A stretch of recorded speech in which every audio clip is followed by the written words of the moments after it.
Hello friends, मैं यशवंत स्वागत करता हूं आप लोगों का अपने यूट्यूब चैनल नॉलेज बुक में। दोस्तों, आज हम लोग जिस टॉपिक को पढ़ने जा रहे हैं वो आपका है डाइस यानी पासा। दोस्तों, पासा एक ऐसा टॉपिक है जो काफ़ी ट्रेंड में चल रहा है इस समय। रीजनिंग का बहुत ही ट्रेंडिंग टॉपिक है पासा, और पासा से ही इस समय जो रीजनिंग के सवाल बनाए जा रहे हैं तो मैक्सिमम वेटेज जो है वो पासे को भी दिया जा रहा है। पासे से रिलेटेड सवाल भी आपके कंपटीशन एग्जाम में पूछे जा रहे हैं। तो आज हम उसी टॉपिक को डिस्कस करने वाले हैं वन बाय वन करके। लेकिन उससे पहले मैं आप लोगों का बहुत ही ज़्यादा शुक्रिया अदा करना चाहूँगा। दोस्तों, जो भी प्यार सपोर्ट आपने मेरे इस चैनल को दिखाया है, मेरे चैनल को आपने जितना प्यार किया है, मैं आपसे गुजारिश करूंगा कि वही प्यार वही सपोर्ट आप लोग आगे भी बना के रखें। मैं आपसे वादा करता हूं कि मैं आप लोगों के लिए हमेशा तत्पर रहूंगा। दोस्तों, आपको किसी भी टॉपिक से रिलेटेड अगर कोई भी वीडियो चाहिए तो आप मुझे सजेस्ट कर सकते हो, कमेंट बॉक्स में कमेंट कर सकते हो कि मुझे इस टॉपिक से रिलेटेड वीडियो चाहिए। मैं पूरी भरपूर कोशिश करूँगा आप लोगों को उन वीडियोज़ को प्रोवाइड करने के लिए। दोस्तों, बस लास्ट में यही गुजारिश है आप लोगों से कि आप लोग जो प्यार सपोर्ट और सहयोग बनाए हुए हो इस चैनल के साथ, आप लोग आगे भी इस चैनल के साथ वही प्यार सपोर्ट और सहयोग बनाए रखें। दोस्तों, चलिए शुरू करते हैं आज का टॉपिक पासा। दोस्तों, पासा आप लोगों ने देखा होगा कि इस समय जो लॉकडाउन का समय चल रहा है तो उसमें बहुत से लोग लूडो के ऊपर डिपेंडेंट हो गए हैं, लूडो गेम के ऊपर क्या हो गए हैं, डिपेंडेंट हो गए। तो लूडो में जो एक पासा होता है जिसको फेंक करके हम लोग है ना उसमें से नंबर्स निकालते हैं और अपनी गोटियों को आगे बढ़ाते हैं। तो उसमें देखते होंगे आप लोग कि 6 फलकें होती हैं। ठीक है, 6 फलक होती है और उसमें से कुछ फलक ऐसी होती है जो नीचे हाइड हो जाती है, जो हमको दिखती नहीं है। तो आज हम उसी के बारे में पढ़ने की कोशिश करेंगे कि पहले हम लोग समझने की कोशिश करेंगे कि पासा क्या होता है, पासा में फलकें कितनी होती हैं, किनारे कितने होते हैं, कोने कितने होते हैं, है ना। फिर उसके बाद समझने की कोशिश करेंगे कि उसके विपरीत फलक क्या होते हैं, एक्सपेंशन क्या होता है, फिर हाइड एक्सपेंशन क्या होता है, ठीक है, हाइड नंबर्स क्या होते हैं उसके, उनको कैसे ज्ञात किया जाता है। तो इन सारे टॉपिक्स के ऊपर वन बाय वन करके बात करेंगे। हो सकता है कि कुछ अगला लेक्चर भी हमको बनाना पड़े तो उसको भी बनाएंगे, लेकिन पहले हम लोग एक कॉन्सेप्ट को सीखने की कोशिश करेंगे कि डाइस का कॉन्सेप्ट क्या होता है। बहुत लोगों का कन्फ्यूजन होता है डाइस को लेकर के कि डाइस होता क्या है, डाइस के सवाल आते कैसे हैं। हम काफ़ी ईजी वे में इसको समझने की कोशिश करेंगे। तो सबसे पहले पासा, ये आपका पासा का फिगर बना हुआ है और जो पासा होता है वो 3 डायमेंशनल आकृति होती है। कैसी आकृति होती है? 3 डायमेंशनल आकृति होती है। मतलब इसको बोल सकते हैं त्रिविमीय आकृति। ठीक है, त्रिविमीय आकृति। ठीक है, ये आपकी त्रिविमीय आकृति होती है। और इसमें क्या होता है कि इसमें 8 कोने होते हैं। ये जो कोने होते हैं, कोनों की संख्या जो होती है, कोने जो होते हैं वो कितने होते हैं? 8 कोने होते हैं। उसके बाद इसके किनारे कितने होते हैं? तो किनारे इसके होते हैं 12, यानी कि किनारे जो होते हैं, किनारों की संख्या होती है 12। और इसमें जो फलकों की संख्या होती है, फलकों की संख्या होती है 6। ठीक है, फलक कितने होते हैं? 6। अब एक किनारे किसको बोला जाता है, फलक किसको बोला जाता है, और कोने क्या होते हैं? देखिए, जहाँ पे आ करके हमारे एक किनारे मिलते हैं, ठीक है, चारों तरफ से आकर के ये होते हैं कोने, और इसको बोला जाता है किनारे। तो पूरे डाइस के अंदर जो होते हैं किनारे, उनकी संख्या होती है 12। फलक क्या होते हैं? एक फलक ए, एक फलक ए, एक फलक ए और एक फलक ए, और एक पीछे से देखेंगे तो ए। हमारी कितनी फलकें होती हैं? 6 होती हैं। किनारे 12 हो गए, गिन लीजिए, 1 2 3 4 5 6 7 8 9 10 11 और 12 किनारे हो गए। 6 फलक आपने गिन लिया, एक ऊपर से, एक नीचे से, एक पीछे से, एक आगे से, और एक दाएं से, और एक बाएं से। 8 कोने, 1 2 3 4 5 6 7 और 8। एक यहाँ पे है, ठीक है, 1 2 3 4 5 6 7 और 8। ये आपको पता चल गया कि पासे में क्या क्या होता है। पहले तो 6 फलक होती है, 12 किनारे होते हैं और 8 कोने होते हैं। इनके मिलने से क्या बनता है? आपका पासा बनता है। और पासे में जो पासा होता है उसमें जो एक फलक होती है वो दूसरे फलक से क्या होती है? छुपी हुई होती है। यानी जो ऊपरी फलक होगा, अगर ऊपरी फलक को आप देखेंगे तो आप निचली फलक को नहीं देख पाएंगे। अगर आप राइट वाली फलक को देखेंगे तो लेफ्ट वाली फलक को आप नहीं देख पाएंगे। इसी प्रकार से सामने वाली फलक को देखेंगे तो पीछे वाली फलक को आप नहीं देख पाएंगे। मतलब कहने का ये है कि हमारे डाइस के अंदर एक बार में सिर्फ 3 फलकों को ही देखा जा सकता है। डाइस के अंदर एक बार में सिर्फ 3 फलकों को ही देखा जा सकता है। वो कैसे दिखाई देती हैं, देखिए कुछ इस प्रकार से। हम सिर्फ क्या कर सकते हैं, इसको सिर्फ 3 ही फलक को देख सकते हैं। एक फलक ये हो गया, एक फलक ये हो गया और एक फलक आपका ये हो गया। कभी भी हम लोग 6 फलकों को नहीं देख सकते। ये तो हमने है ना 3D फिगर बनाया हुआ है तो हमको दिखाई दे रहा है, लेकिन जब हम उसको देखने की कोशिश करेंगे एक्चुअल में तो हमको सिर्फ 3 ही ठीक है 3 ही फलक हमको दिखाई देगी एक साथ, 6 फलक हमको नहीं दिखाई दे सकती। और 3 फलक क्या होती हैं, वो हाइड होती हैं। जो 3 फलक हाइड होती हैं, अब उसी को हम धीरे धीरे पढ़ना शुरू करते हैं, उसी के बारे में कि उसकी विपरीत आकृति क्या हो सकती है, उसका एक्सपेंशन क्या हो सकता है, फिर हाइड फलक क्या हो सकते हैं। इसी के बारे में हमको क्या करना होता है, उसका ज्ञात करना होता है, उसके नंबर्स को ज्ञात करने होते हैं, उसके फलकों को ज्ञात करने होते हैं। और इसी पे कंपटीशन एग्जाम में जो सवाल होते हैं वो क्या होते हैं, आते हैं। इन्हीं के ऊपर सवाल बेस्ड होते हैं आपके कंपटीशन एग्जाम के। तो सबसे पहले हम लोग बात करते हैं पासा। पासा कितने प्रकार का होता है, इतनी सारी चीजें आप लोगों ने नोट कर ली। तो हम अब स्टार्ट करते हैं पासा के बारे में कि कंपटीशन एग्जाम में कहाँ से सवाल उठाए जाते हैं पासा से रिलेटेड। तो दोस्तों पासा जो होता है वो 2 प्रकार का होता है। एक होता है आपका साधारण पासा, क्या होता है, साधारण पासा, और एक होता है मानक पासा। मानक पासा इसको बोला जाता है सिंपल डाइस, ठीक है, सिंपल डाइस, और इसको स्टैंडर्ड डाइस, स्टैंडर्ड डाइस। अब ये साधारण पासा क्या होता है, स्टैंडर्ड पासा क्या होता है, यानी कि साधारण पासा और मानक पासा में डिफरेंस क्या है। तो दोस्तों किन्हीं दो फलकों का योग, फलकों का योग यदि 7 है, यदि 7 आए तो वह साधारण पासा होगा। क्या होगा, वह साधारण पासा होगा। किन्हीं 2 फलकों का, या फिर लिख सकते हैं कि किन्हीं 2 निकटवर्ती फलकों का, किन्हीं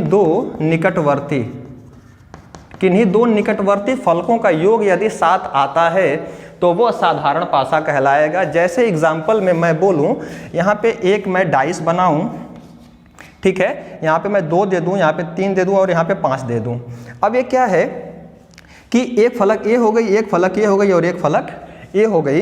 अगर इन 2 फलकों को जोड़ा जाए, ए निकटवर्ती फलक ए है, ए निकटवर्ती फलक ए भी है और एक निकटवर्ती फलक ए भी, यानी 3 फलक हैं और तीनों की निकटवर्ती फलकें एक दूसरे के अगल बगल में हैं। तो मैं देखता हूं कि 2 + 3 को अगर जोड़ूं तो इसका एडिशन कितना आएगा, 5 आएगा। लेकिन अगर मैं 3 और 5 को जोड़ूं, 3 + 5 = 8 आएगा। लेकिन 5 और 2 को जोड़ूं, 5 + 2 = कितना आ जाएगा, 7। तो यहाँ पे लिखा है कि किन्हीं 2 निकटवर्ती फलकों का योग यदि 7 आए तो वो साधारण पासा क्या होगा, होगा ही होगा। तो साधारण पासा को कैसे हम लोग फाइंड आउट कर सकते हैं कि जिसके 2 निकटवर्ती फलकों का योग यदि 7 हो जाए तो उसको साधारण पासा कहा जाएगा। स्टैंडर्ड पासा यानी कि मानक पासा क्या होता है, तो जिसके 2 निकटवर्ती फलकों का योग, किन्हीं 2 निकटवर्ती फलकों का योग, निकटवर्ती फलकों का योग 7 नहीं होना चाहिए, नहीं होना चाहिए। यानी कि इसमें निकटवर्ती फलकों का योग तो 7 होगा, लेकिन स्टैंडर्ड पासा वो पासा होंगे कि जिसमें निकटवर्ती फलकों का योग जो होगा वो कभी 7 नहीं हो सकता, ठीक है, नहीं हो सकता। देखिए 1 + 3 = क्या हो जाएगा, 4, 3 + 5 = क्या हो जाएगा, 8, और 5 + 1 = क्या हो जाएगा, 6। तो इसमें कहीं भी आपका निकटवर्ती फलकों का जो योग है, इसका, इसका और इसका, कभी भी 7 नहीं आया। तो इसको बोला जाता है मानक पासा।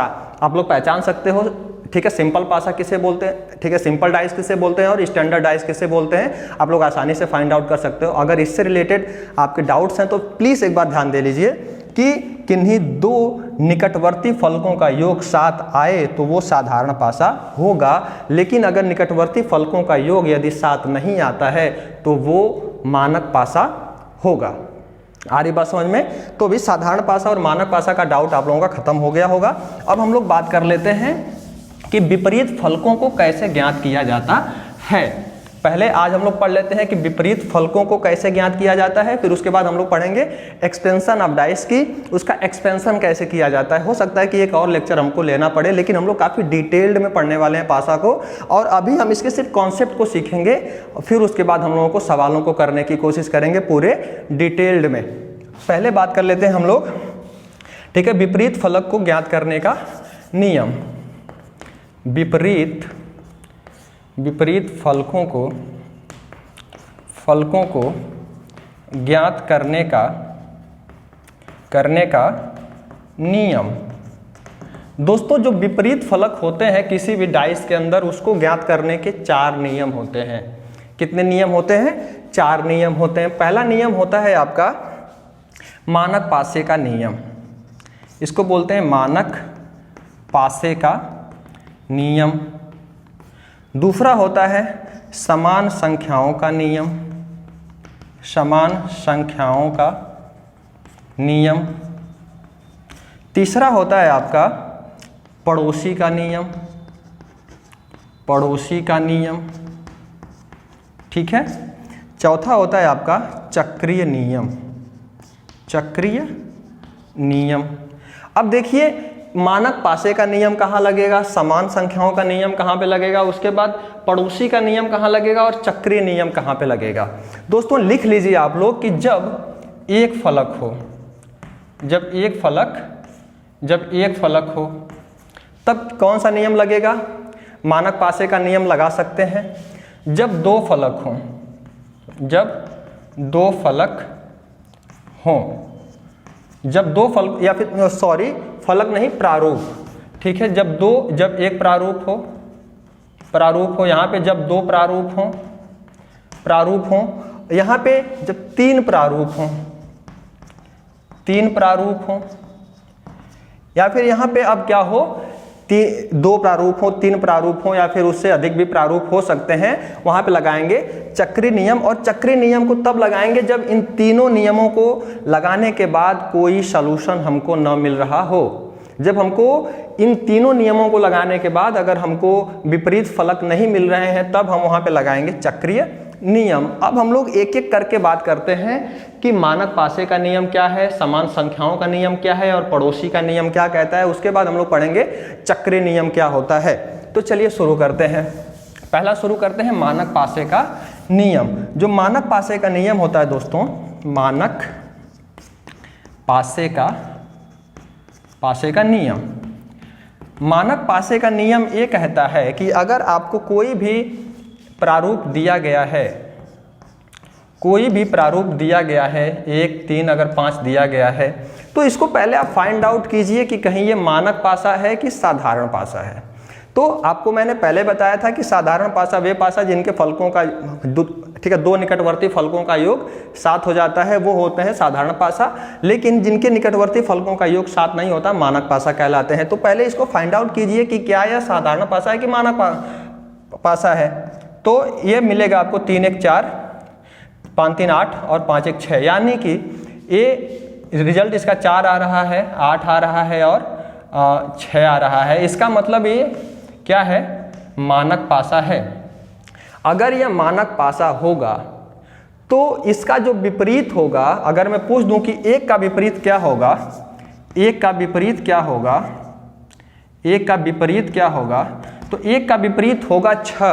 क्यों, सॉरी 1 का विपरीत होगा 6, क्योंकि मानक पासे में 2 विपरीत फलकों का योग जो होता है वो कितना होता है, 7 होता है। मानक पासे में नोट कर लीजिए, नोट करके लिख लीजिए कि 2 विपरीत फलकों का योग, 2 विपरीत फलकों का योग 7 होगा।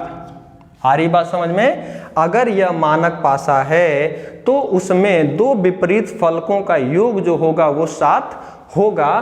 तो मैं पूछूं कि 1 का विपरीत क्या होगा, तो 1 का विपरीत क्या होगा, 6 होगा, और इसका एडिशन कितना हो जाएगा, 7 हो जाएगा। अभी मैं पूछूं कि 3 का विपरीत क्या होगा, तो 3 का विपरीत हो जाएगा 4, क्योंकि 4 और 3 का एडिशन कितना होगा, 7 होगा। फिर उसके बाद पूछूं कि 5 का विपरीत क्या होगा, तो 5 का विपरीत हो जाएगा 2, क्योंकि 5 और 2 का एडिशन कितना होगा, 7 होगा।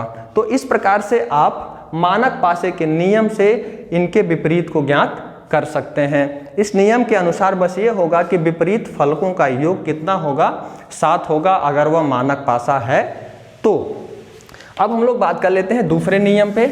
दूसरा नियम है आपका समान संख्याओं का नियम। दूसरा नियम क्या है? समान संख्याओं का नियम। समान संख्याओं का नियम, इसमें मैंने बताया था दोस्तों कि इसमें 2 प्रारूप दिए होंगे।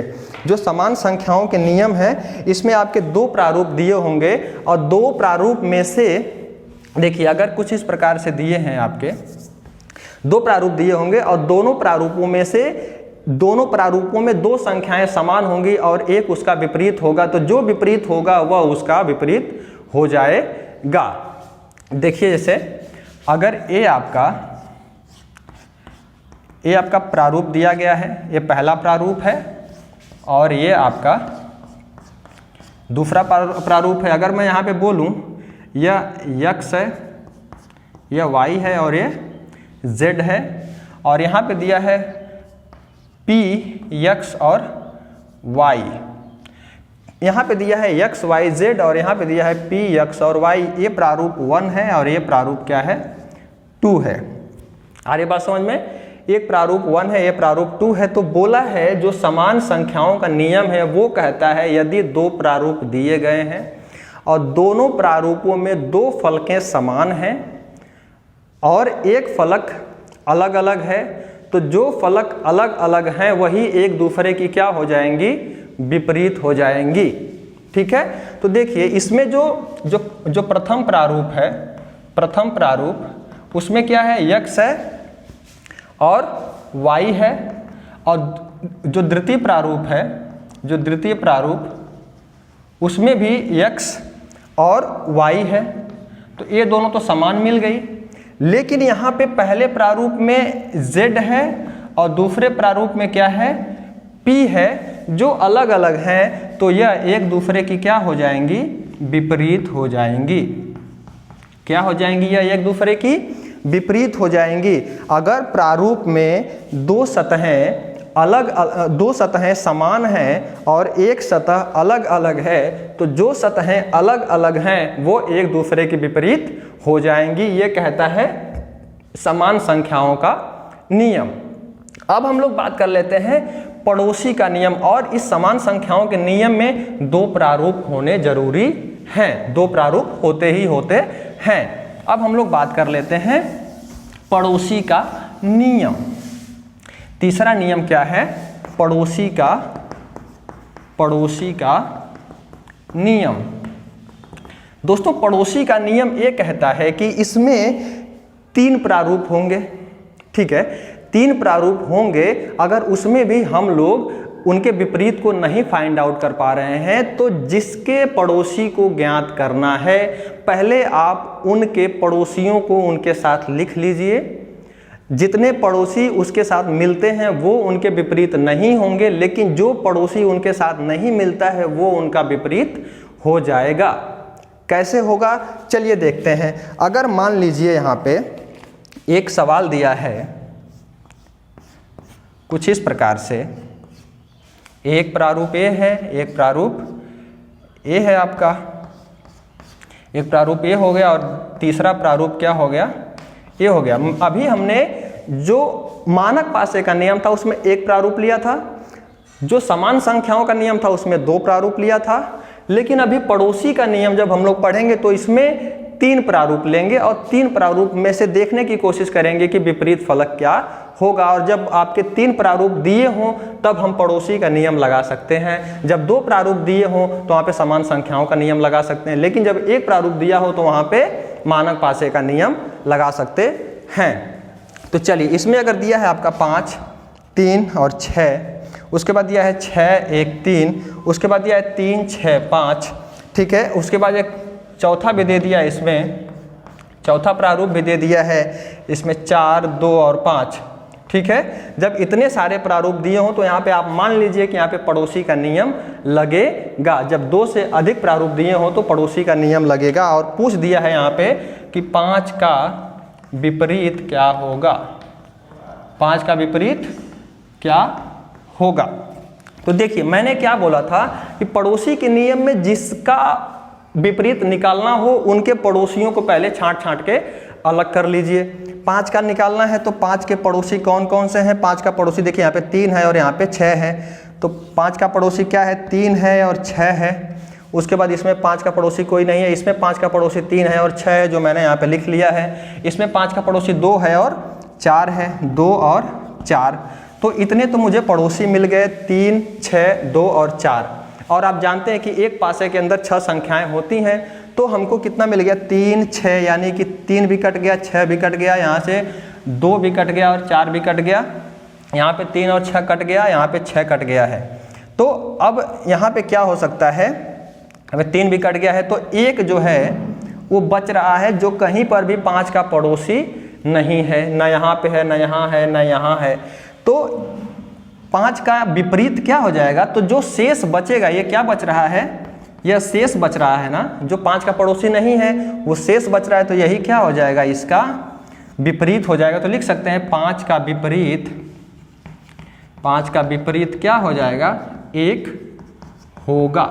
कैसे होगा, देखिए पड़ोसी का नियम ये कहता है कि पहले 5, ठीक है, जिसका विपरीत निकालना हो उनके पड़ोसी को लिख लीजिए और जो शेष बचेगा वही उसका विपरीत हो जाएगा। तो आप लोग देख पा रहे हो कि 5 का पड़ोसी 3 है, 6 है, यहाँ पे 5 का पड़ोसी 3 है, 6 है, यहाँ पे 5 का पड़ोसी 4 है और 2 है। तो यहाँ से क्या होगा, 2 और 4 भी कट गया, यहाँ से 3, 6 कट गया, यहाँ से 6 और 3 कट गया, यहाँ से 6 और 3 कट गया, बचा क्या, 1, जो कहीं भी 5 का पड़ोसी नहीं है। जब 5 का पड़ोसी कहीं पे नहीं है तो वो उसका क्या हो जाएगा, विपरीत हो जाएगा। ये कहता है आपका पड़ोसी का नियम। इस पे भी हम लोग बहुत सारे सवालों को करेंगे। पहले हम लोग कॉन्सेप्ट को सीख रहे हैं कि किन किन कॉन्सेप्ट्स के ऊपर आपके पासे के सवाल पूछे जाते हैं। चौथा नियम क्या है, ये है आपका चक्रीय नियम। कौन सा नियम है आपका, चक्रीय नियम। दोस्तों मैंने पहले ही बताया था कि चक्रीय नियम वहां पे लगाया जाएगा जहां पे तीनों जो नियम होंगे वो उनसे जवाब हमको नहीं मिल रहे होंगे, उनसे विपरीत फलक हमको नहीं मिल रहे होंगे, तब हम वहां पे क्या लगाएंगे, चक्रीय नियम को लगाएंगे। और चक्रीय नियम ये कहता है आपका कि अगर जिसका विपरीत हमको ज्ञात करना है तो उसको पकड़ करके और उसके एंटी क्लॉकवाइज डायरेक्शन में जा करके सभी पड़ोसियों को लिख लेंगे। या फिर दूसरी तरीके से समझ लीजिए कि अगर चक्रीय नियम में हमको विपरीत फलक ज्ञात करने हैं तो 2 प्रारूपों में या 2 से अधिक प्रारूपों में जो समान संख्याएं हमको मिल रही हों उसी को पकड़ करके और उससे क्लॉकवाइज डायरेक्शन में सारे पड़ोसियों को हम लोग लिख लेंगे, ठीक है। और जहाँ पे जब हम लोग एक समान अंक को पकड़ करके क्लॉकवाइज डायरेक्शन में सभी पड़ोसियों को लिख लेंगे तो उसके नीचे के जो पड़ोसी आएंगे वही उसके क्या कहलाएंगे, विपरीत कहलाएंगे। जैसे एग्जाम्पल के तौर पे समझ लीजिए, अगर यहाँ पे एक पासा दिया हुआ है,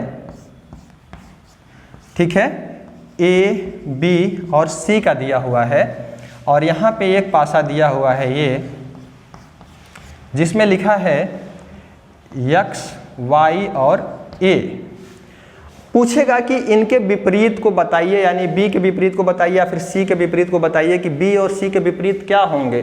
तो आप कैसे ज्ञात करोगे, देखिए इसमें क्या होगा कि एक अंक तो कॉमन होगा ही होगा, तब वहाँ पे चक्रीय नियम लग जाएगा। कम से कम एक समान अंक होगा वहाँ पे तो चक्रीय नियम लग जाएगा। अगर एक समान फलक मिल रही है तो वहाँ पे चक्रीय नियम कैसे लग जाएगा, कि मैंने क्या बताया कि इसमें जो शब्द कॉमन हो, जो फलक कॉमन हो, उसको पहले लिख लीजिए और उसके एंटी क्लॉकवाइज डायरेक्शन में घूम करके उसके पड़ोसियों को क्या कीजिए, लिख लीजिए। तो इसका एंटी क्लॉक डायरेक्शन में बी और फिर एंटी क्लॉक डायरेक्शन में जाएंगे तो सी।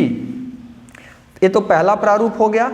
फिर उसके दूसरे प्रारूप को पकड़िए और दूसरे प्रारूप को पकड़ करके जो समान अंक है, जो समान प्रारूप है उसी को पकड़िए, वहीं से शुरू कीजिए, उसके नीचे ए, फिर उसके एंटी क्लॉक डायरेक्शन में x और उसके एंटी क्लॉक बोल गया, उसके क्लॉक डायरेक्शन में x और फिर उसकी क्लॉक डायरेक्शन में क्या, y, ठीक है।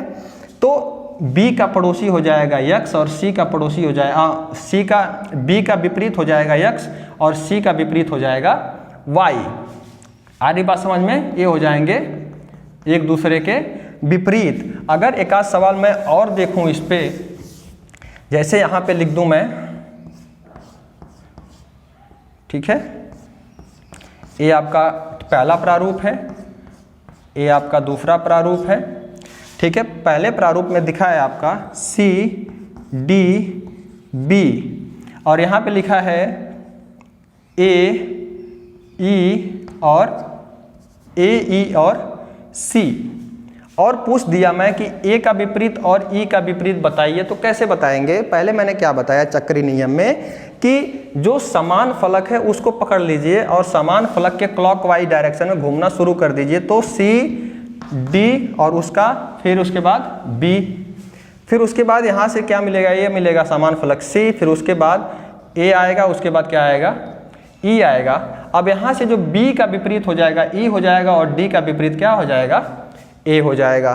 तो इस प्रकार से हम लोग चक्री नियम को लगा करके भी उनके विपरीत को ज्ञात कर सकते हैं। और जो चक्री नियम तब लगेगा जब तीनों नियम से आपके विपरीत फलक हमको नहीं मिल रहे होंगे, तब जाके हम लोग चक्री नियम लगाएंगे। दोस्तों अब आगे जो हम लोग पढ़ेंगे वो पढ़ेंगे एक्सपेंशन ऑफ डाइस और हिडन फलक, ठीक है। जो आपके छुपे हुए फलक होंगे या फिर उनको बोलते हैं मिसिंग फलक, उनको हम लोग कैसे ज्ञात करेंगे। और फिर उसके बाद बहुत सारे सवालों को सॉल्व करने वाले हैं इन सारे नियम के ऊपर। तो आप लोग अगला लेक्चर देखना बिल्कुल ना भूलें इसका। और अगर आप लोगों को ये लेक्चर पसंद आ रहा है, ये वीडियोस पसंद आ रही है, तो इन वीडियोस को अपने दोस्तों के साथ शेयर करना बिल्कुल ना भूलें। और जो दोस्त इस चैनल पर नए हैं, मैं उनसे रिक्वेस्ट करूंगा कि वो अगर अभी तक चैनल को सब्सक्राइब नहीं किए हैं तो चैनल को सब्सक्राइब करके बेल आइकन को प्रेस कर दें, जिससे आने वाली वीडियोज़ की नोटिफिकेशन आपको आसानी से मिलती रहे। दोस्तों इस टॉपिक से रिलेटेड जो भी डाउट्स हैं आपके, वो कमेंट बॉक्स में आप डाल सकते हैं, मैं उन डाउट्स को क्लियर करने की कोशिश करूँगा। दोस्तों आप लोगों का इस वीडियो में बने रहने के लिए बहुत बहुत धन्यवाद।